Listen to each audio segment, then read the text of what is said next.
मैं मनोराम मौर्य। आप देख रहे हैं नई सोच तक। आज 6 दिन में 10 दिन पहले अभी एक मैं वीडियो डाला था। जो पवन पाल क्षेत्रीय मंत्री भाजपा के हैं, उनके ऊपर बहुत बड़ा आरोप है कि 6 लोगों को मकान गिरवा दिया। आज मैं उनके घर पे हूं और आप देख सकते हैं कि वही इनकी गाड़ी। कैमरा में थोड़ा भी ये दिखाइए। क्षेत्रीय मंत्री भाजपा युवक मोर्चा काशी क्षेत्र उत्तर प्रदेश, यही उनकी गाड़ी और मैं उनके घर पे आ चुका हूं। और मैं उनसे बात करूंगा कि किस मुद्दे पर है जो है कि उन लोगों का घर गिरवाए थे, क्यों गिरवाए थे। और लोगों का आरोप है कि नोटिस बिना दिए कि हमारा घर गिरवा दिए दबंगई से। ऐसा कुछ है या नहीं है? मैं उनके घर पे, भैया के घर पे आ चुका हूँ और मैं भैया से बात करूंगा क्या सही है या क्या गलत है। और भैया के ऑफिस में मैं आ चुका हूँ और भैया जी हमारे बगल में है। मैं उनसे बात करूंगा कि घर क्यों गिरवाए थे। और उन लोगों का बहुत बहुत बड़ा आरोप है कि दबंगई से घर गिरवाया गया, कि हमारे पट्टीदार हैं कैसे नहीं है कि। और कई आरोप इनके ऊपर लगाया गया। इस मुद्दे पर मैं बात करूंगा कि क्यों गिरवाए थे। भैया जी आपका हमारे चैनल में बहुत बहुत स्वागत है। धन्यवाद। भैया आपके ऊपर बहुत बड़ा सवाल है कि और कई मुद्दे पर लोग ने आरोप लगा रहे हैं कि घर जो कि 6 लोगों को आपने जबरदस्ती जीसीबी पे चढ़ के गिरवा दिए। नहीं, ये आरोप पूरी तरह से गलत आरोप है। यह मनगढ़ंत आरोप है। अच्छा जी। आरोपों का कोई मतलब नहीं होता है। आरोप किसी के ऊपर लगाया जा सकता है। वह लोग भी उसी क्रम में क्योंकि वह लोग शुद्ध समाजवादी विचारधारा के लोग हैं और इस तरह से हमको और हमारी पार्टी को बदनाम कर रहे हैं। और आरोप नहीं, आप बताइए जो कोर्ट और कानून के कायदे में रहा हो, जिसको माननीय उच्च न्यायालय ने बेदखल करने का आदेश दिया हो, माननीय जिलाधिकारी महोदय के न्यायालय ने बेदखली का आदेश पारित किया हो, वह किसी के ऊपर इस तरह कैसे आरोप लगा सकता है? भाई हम तो हाई कोर्ट है नहीं, हम तो जिलाधिकारी जौनपुर है नहीं, हम भी तो एक आम व्यक्ति है, एक पार्टी का साधारण सा कार्यकर्ता हूँ। तो न्यायालय का आदेश है और नया आदेश नहीं है। यह 2009 का आदेश था, 2014 में आदेश हुआ। आप देख रहे हैं, या आप कैमरा इधर देखिए, देख रहे हैं नोटिस जो है 2009 की नोटिस है। फिर जो है 2000 देखिए जिलाधिकारी महोदय जौनपुर के न्यायालय का आदेश। आपको मैं दिखा दूं, क्रमवार दिखा दूं तो आदेश जो है, अगर वो लोगों को ये लग रहा, आप देख रहे हैं ये 11/7/2022 को जिलाधिकारी महोदय ने, इन लोगों ने जब तहसीलदार महोदय के न्यायालय से इनका खारिज हो गया मुकदमा, तो यह लोग अपील कर दिए जाके जिलाधिकारी के यहाँ। अब आप बताइए, जो व्यक्ति अपील करता है उसको नोटिस मिलती है, बाकायदे प्रशासन का अल्टीमेटम मिलता है, उसके बाद उच्च अदालतों में जाता है, ऊपर की अदालतों में जाता है। तो डीएम साहब के यहाँ लोगों ने अपील किया। डीएम साहब ने अपने आदेश में देखिए लास्ट में लिखा कि अतः उपयुक्त विवेचन के आधार पर मैं इस निष्कर्ष पर पहुंचा हूं कि अपीलकर्ता द्वारा प्रस्तुत अपील दिनांक 10/5/2022 बलहीन होने के कारण निरस्त किया जाता है तथा अपर न्यायालय द्वारा पारित आदेश दिनांक 18/4/22 यथावत बहाल रखा जाता है। आदेश की प्रति सहित अपर न्यायालय की पत्रावली अग्रेतर कार्यवाही हेतु वापस की जाए। बाद आवश्यक कार्यवाही अपील पत्रावली दाखिल दफ्तर हो। कलेक्टर जिलाधिकारी जौनपुर, जिलाधिकारी महोदय का सिग्नेचर है, दस्तखत है। तो यह तो बेबुनियाद चीजें हैं। अच्छा भैया ये बताइए कि मतलब उन लोगों का आरोप है कि जीसीबी पे चढ़ के आप मतलब खुद गिरवाए थे, ये सही है गलत? नहीं, यह आरोप पूरी तरह गलत है। मैं मौके पर वहां था ही नहीं, मैं जा रहा था और रास्ते में देखा, जब मैंने प्रशासनिक अमला, क्योंकि मैं माननीय उच्च न्यायालय में मैंने रीट याचिका दाखिल किया था, तो कंप्लायंस के क्रम में जो स्पॉट मेमो बनता है कार्यवाही का, उस स्पॉट मेमो पे जो जनहित याचिका दाखिल किए रहता है, उसका प्रशासन सिग्नेचर लेता है कि हाँ आपने इस मामले पे जनहित याचिका दाखिल किया था और प्रशासन नियम कायदा कानून के तहत अपनी कार्यवाही की है। तो वहां राजस्व की टीम थी, पुलिस बल था, हम जा रहे थे और हमने देखा तो हमको सूचना मिली कि आपके जो जनहित याचिका आपने दाखिल किया था उसके कंप्लायंस में प्रशासन आया है। तो मैं रुक के वही स्पॉट मेमो पे सिग्नेचर करने के लिए 10-5 मिनट वहां मैं रुका था, बाकी मैं वहां था ही नहीं।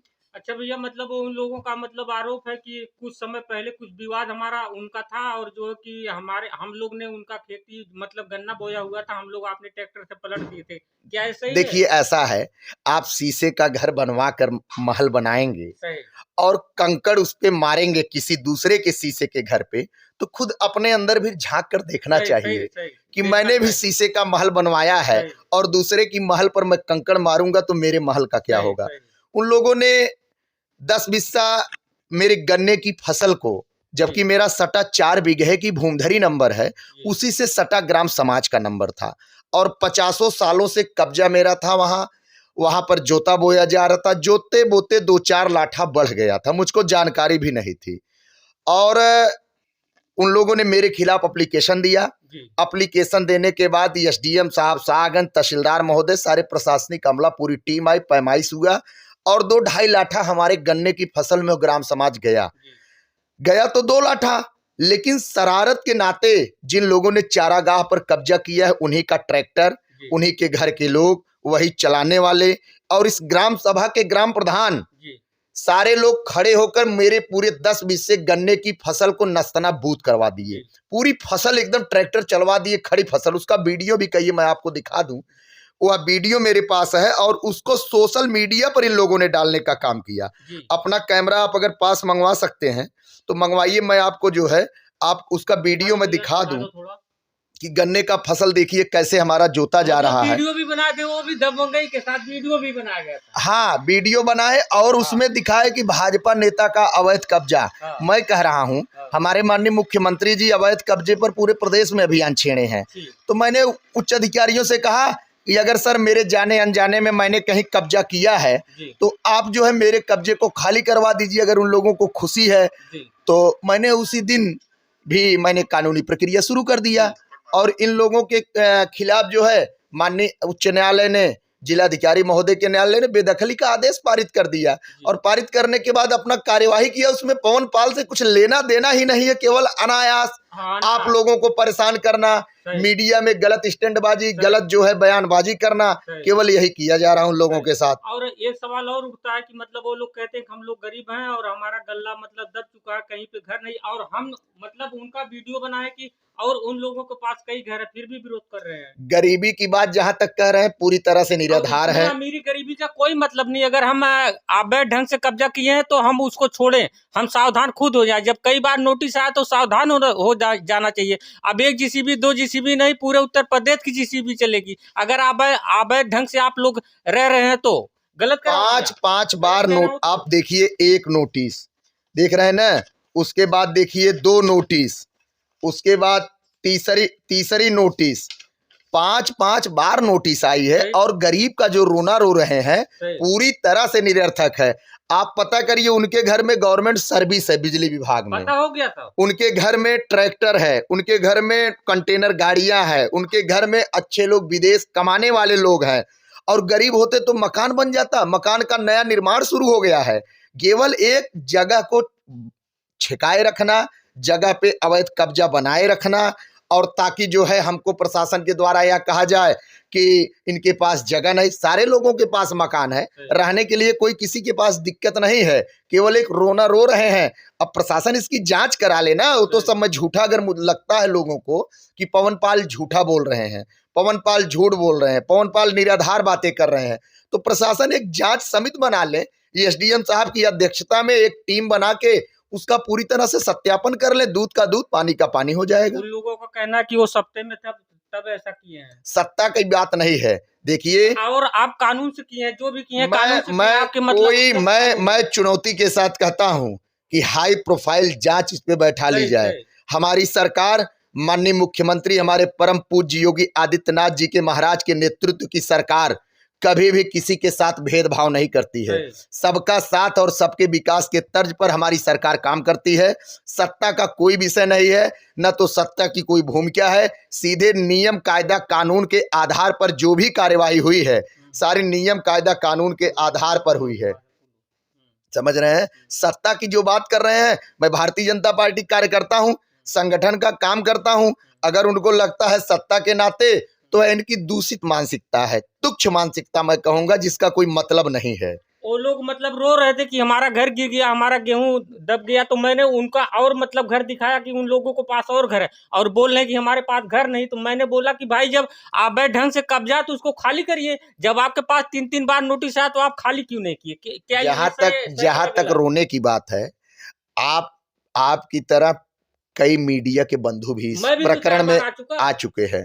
आप उनका देखेंगे, जितनी बार का उनका बयान है उतनी बार का बयान अलग अलग बयान है। बयान है, एक ही मुद्दे पर उनका बयान नहीं हुआ। हाँ, पहले दिन कोई नहीं, पहले दिन कोई नहीं रोया। हाँ। दूसरे दिन सब लोगों ने भूमिका बनाकर रोने का प्रयास किया। तीसरे दिन गेहूं चावल को उसी मिट्टी में फेंक कर उसको मीडिया को दिखाने का काम किया।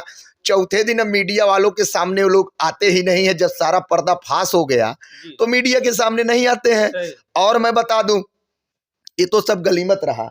अभी आज करीब 5-6 महीने पहले एक गाय को इन लोगों ने कुल्हाड़ी से पैर पर मारकर गाय को घायल कर दिया। ये गौ माता के साथ ऐसी है। हाँ, घायल कर दिया। मुझको 3 दिन बाद पता चला गौ माँ को कीड़ा पड़ गया।